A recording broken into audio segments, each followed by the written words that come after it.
Welcome everybody to this video. In this video we learn how to fix this problem on POE app easy and quick. You need to pay attention in this video till the end. You should go open the settings of your device. Click right now on apps option and search for POE. As you can see now, when you see it, click and go to storage option, click clear cache only. After this, now back, click at force stop and click OK.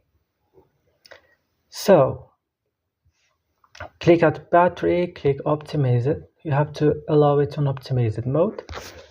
Now go to Play Store or App Store. You need to update your POE app. If you found, of course, the update available, restart your mobile phone and that's it. So guys, don't forget to like, also subscribing.